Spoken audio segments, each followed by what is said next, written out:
It's also September 14th, tournament in North Idaho, where we have Georgie Tsvetkov competing. Yeah, that's been All a this lot of drama, talk dude. about going on with that and all. And you So got you think? Yep. Yeah, it's confirmed. He's coming. He bought the plane tickets and everything. Very nice. So, what's the whole deal? Who's he going up against? We know it's a left-hand super match and all. Yep.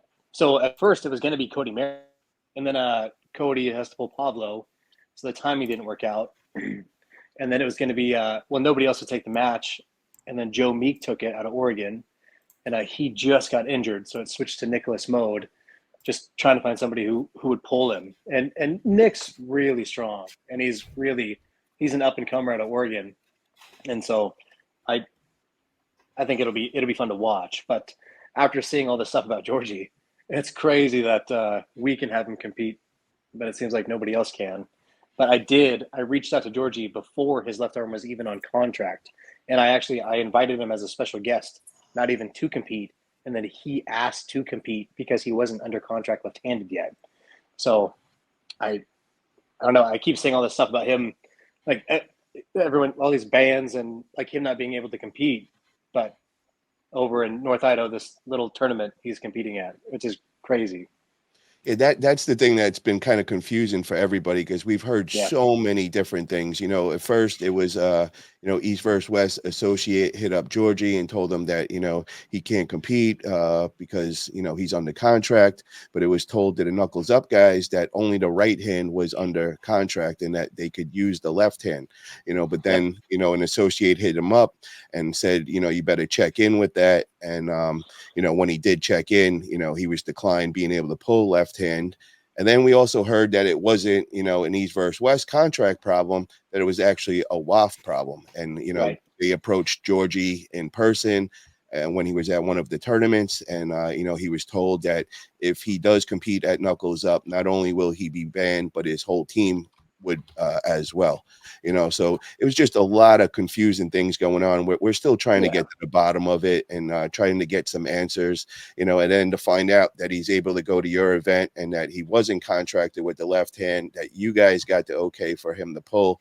It's got, it's not really making sense and all. And that has nothing to do with you at all. I mean, I'm happy for you that you guys are a smaller organization and you guys are able to have such a high caliber puller over there. So that's amazing in that sense. But we just got to be a little more transparent with these contracts and kind of like, explain, which I've been putting out a couple of posts and videos where I invite Engin Terzi to come on with Paul Lynn. I'd like to have them on the channel along with the Knuckles Up guys. And I want to kind of just hash things out, because I'm tired of the drama. I think everybody else in the arm wrestling community is as well. We're all here to try growing this sport. We're all just trying. We're on the same team, so there shouldn't be any bans. There shouldn't be any confusion. If it's a contract issue, let's just talk it out. Let's be transparent with it. And, I finally want to just put this to rest. And I hope that Engin will take this invite. So, anybody that's got access to Engin or whatever, maybe you guys could send a message over to him. I'd really appreciate. I really just want to get this all sorted out. The beginning of the year, I messaged Engin and asked if it was okay, because it was like when the bands, like, they started to become popular on social media. And so I messaged him and just asked if it was okay if contracted athletes became special guests at events that could just hang out, because I'd pay to have an athlete come just to, after pull and talk to people, do like a seminar afterwards. But he, of course, never responded. He's too big. And I don't know. Once I had no idea about Knuckles Up until like 2 days ago that Georgie wasn't able to pull there, and he's still coming to ours. And I've had it seems like numerous messages on how can Georgie compete at ours. But I think the difference is we're not pay-per-view. That's the only thing I can think of. Or maybe the time that I messaged him and he already agreed to come over. But I think arm wrestling can go two ways. It can be contracts, like UFC. You can't go fight in Bellator if you're fighting with the UFC. Or it can be like a concert. Like, you don't care what the venue is of the concert. You go there for the people that are there. So it can either be, you watch Knuckles Up or AWE or East versus West because of the people who were there. I don't know. It's hard to put it into words, but like the whole contracts is confusing. But at the same time, the athletes sign the contracts. I But don't know. I mean, the they problem know is, they can't. I think, yeah, but I think the problem is Georgie was under the impression that it was a right hand contract that he signed. That was what was told, to the organization, knuckles up, and then the whole confusion came after that. So, like I said, we're still trying to get to the bottom of that, and just trying to get transparent contracts so everybody knows, who they Right. could approach and who not to. But I don't want to take anything away from your event, brother. I want to really focus Yeah. on that, and I want to definitely make mention of Nick Mode because Yeah. a lot of guys don't know Nick, and Nick is a young up and coming strong arm wrestler, and I mean the dude Oh is yeah. absolutely huge. I mean, I think he's around like 350, 360 pounds. He's a young lion coming up, so this is like a life-changing match for him. If he gets a pin, if he gets a win on this could change his whole career and all. So I definitely want to make mention of that. And guys, definitely check Oh out yeah. Nick Mode. He's doing his thing. He's really hungry. And for him to just accept this match, last minute, here's a video of Nick. Look at this guy. This guy is an absolute monster. Like, how tall is he? He's like God, probably 5'10". I think 5'10". I'm a little taller than him, but dude, it's ridiculous. Dude is just huge. His forearms are probably like the size of my quads. I mean, it's just dude is just absolutely massive, and he's extremely hungry. And I'm just proud of him that he took this match, on such short notice. I know that you guys had originally Joe Meek, who is an absolute beast himself. Hmm. I've trained with Joe a few times. He's actually come by my practice. I've also met up with him in Las Vegas, and he's just been his trajectory's been straight up. He's just I'm sorry to see that he got hurt right before this, because this could have been a great match for him. But for Nick just to say, oh, I don't care who's on the other side of the table, I'm down to pull, and he took this opportunity. Great things to say about Nick. So props to Nick for that. Oh yeah, and he's just gonna get better and better. Like, and it doesn't matter. Like, whatever people think, like maybe he shouldn't have the match or whatnot. Like, who cares? Just try it. Like, it's cool to say that he had a match, Georgie Tsvetkov. I mean, For real. yeah, Well, yeah, you have another huge match that you just yeah, told me about, and I am totally excited about this one. That is Rob Topie going against John Breida, left hand. This yeah. one got some fireworks in it. Like, this is definitely a They big one. they have some beef. So I asked Robbie if he wanted to pull Georgie, and he said like, yeah, that'd be great, but I got to beat Jonathan first. And I was like, okay. And so I guess they got some stuff going on. So yeah, they're starting it off, Jonathan and Robbie. I think that's going to be a great match. That's That's going to be a got some great match. potential fireworks there, because Breida Yeah, is just an absolute beast left hand. Robbie Topie's not much out on social media, but from day one when I got into this sport, I went over to it was a tournament in California, North Cal. It was about 4 years ago. And I went with my team at the time was Eric Waffel, who is just an absolute legend of our sport, was probably the best left arm on the planet during the 90s and all. And he was coming in there very, very confident, thought he was just going to wipe out all the competition. And I just remember Rob Topie coming up to him. I was standing right next to Eric, and he goes, "Yo, your reign stops today." And I was just like, I looked at Eric. I'm like, "Who's that guy?" And he's like, "Oh, he's been around for quite some time and all, but I got this."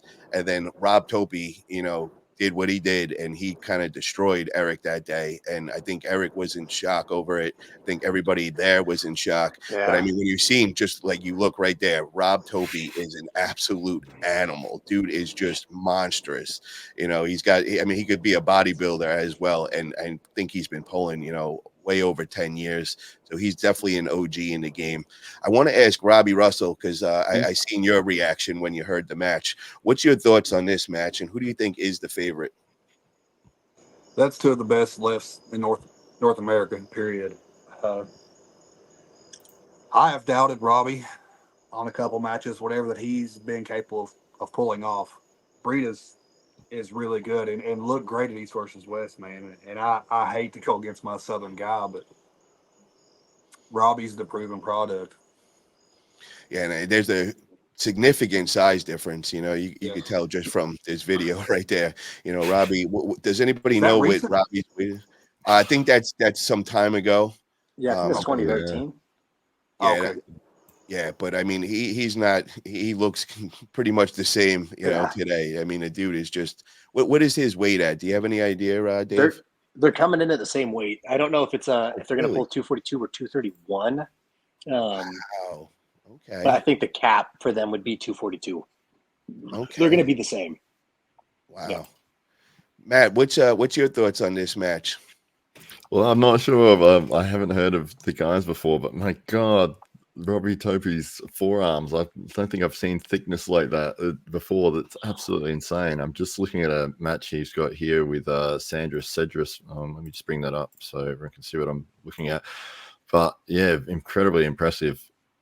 I'm not sure how this match goes. I've never seen it before, but yeah, really excited. When you see guys of that caliber, of that physicality, it's like that's interesting. That's going to attract a lot of attention. So yeah, can't wait to see the match for sure. And just so you know, John Breida was just on that East vs. West Challenger Series. Yep. He went against the French guy, the second match. I can't remember his name. There's maybe Aaron Robbie. McPerdines. That's it, Perdines. No, he was on 14. That wasn't Challenge Series. He was on the Oh, real. Oh, Yeah, it was on the my real bad. one. Yeah. My bad. Good thing Yes. they're not under contract.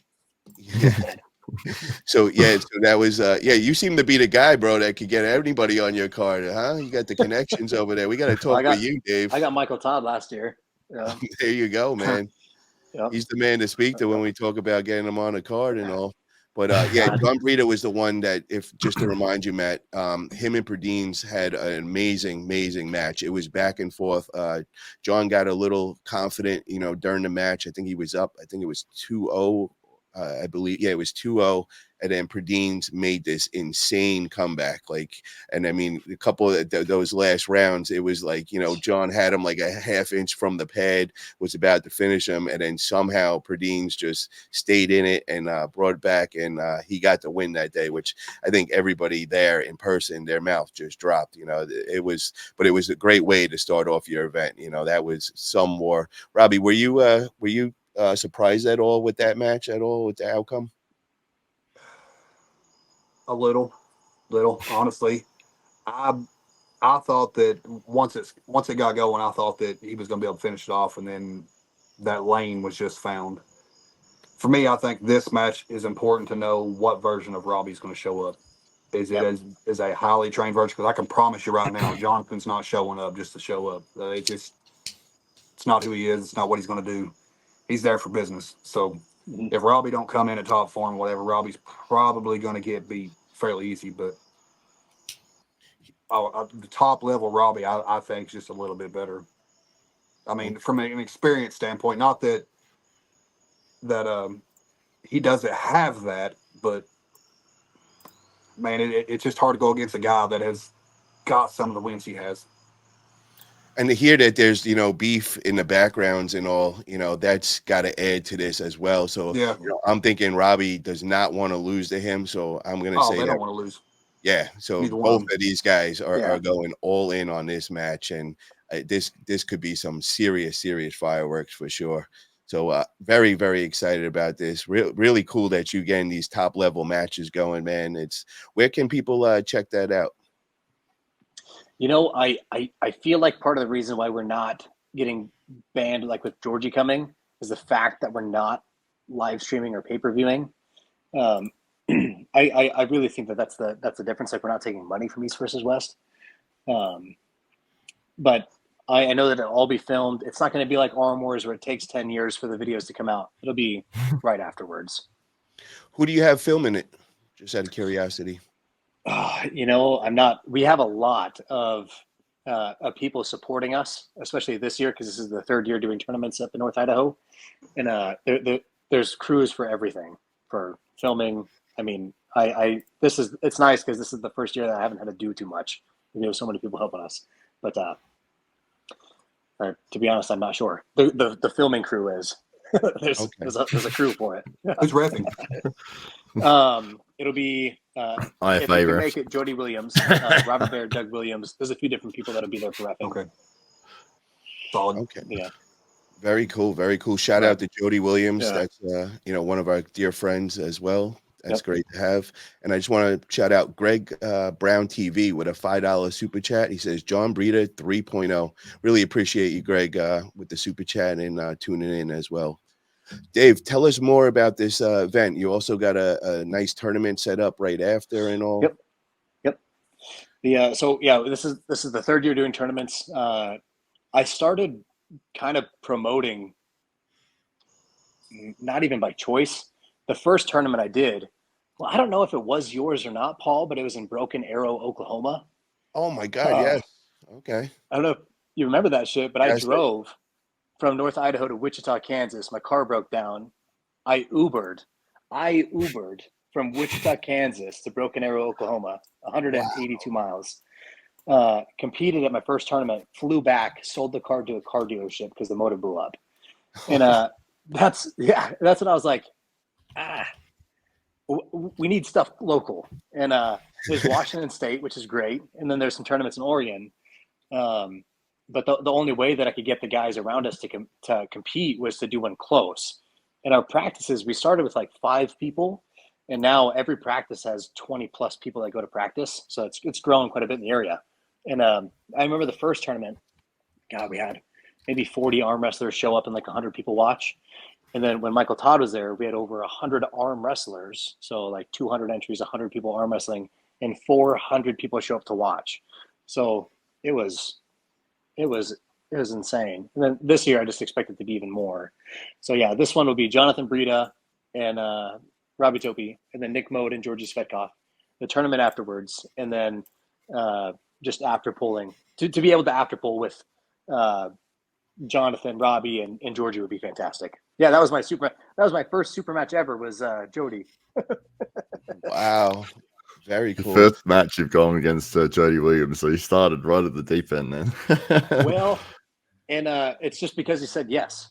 I don't know, because I hadn't ever thrown a tournament before, so I thought, gosh, if I get people like, if I get names people know, then more people will show up, and they sure did. Like the whole team of Oregon showed up for this tournament. But yeah, that was my first super match, was left-handing Jody Williams, and then my second one right after that was Michael Todd, left-handed, which didn't great at all. Yeah. Wow. So you're taking a page out of Ryan Bowen's book where he was telling about, get those losses at the first, get the experience. You're more concerned where you're going to be at in 5 years than 6 months. Well, with Michael Todd, I had him set up with a match. I'm not going to say his name. And then the guy apparently retired.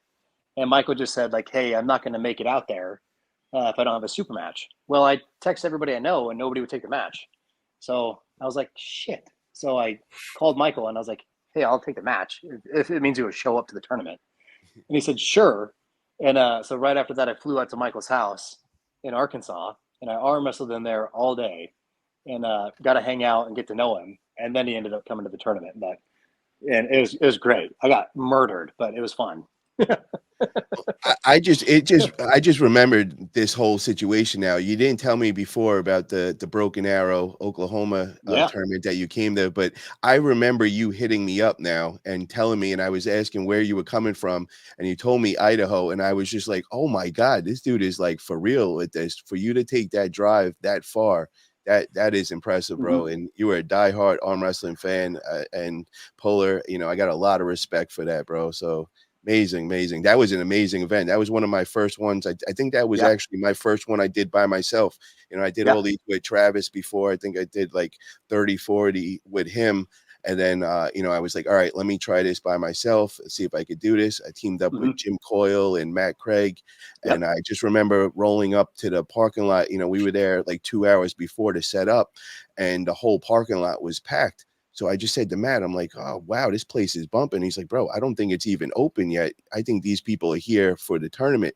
And then I realized, like, oh, my God, we had like 300 entries that day. And this was my first tournament to throw, but it went so smooth. Like the team that I came with, everything went perfect with that. So that was an amazing time. I'm glad you made it out for that one. And from that, you know, we went and started throwing a bunch of them in Oklahoma. Teaming up with Jim Coyle was just amazing. The guy would always get the best venues and all. And, you know, Jim Coyle's 50 years in the game. And I actually think he's got a big event coming up. I think they're doing over in Tulsa, Oklahoma.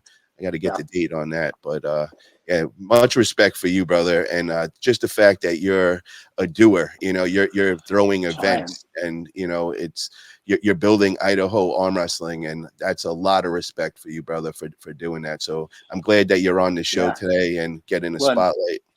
We need it. Like, I mean, Robbie Topie is probably 6 hours south of me. He lives in Idaho also. Like there's a bunch of people from Idaho that are really good. There's just gotta be more stuff that happens out this way. Well, give us some details, like for people that want to hit up the tournament, like what time does it start, and do you have weigh-ins or registration? Yep. So there's weigh-ins the day before from, oh gosh, I think we're doing 8 p.m. to 11 p.m. And then the day of 8 to noon, and the tournament will start around 12:30. We'll probably have 150 or 200 arm wrestlers this year. A bunch come down from Canada, and then of course Georgie Tsvetkov will be there. Robbie and Jonathan Breida, and Georgie said, I don't know for sure yet, but he said he might bring a whole bunch of Bulgarians with him. So better make sure there's no contracts and WAF don't find out about that. Well, I don't think I'm making it to East versus West anytime soon, so I don't care.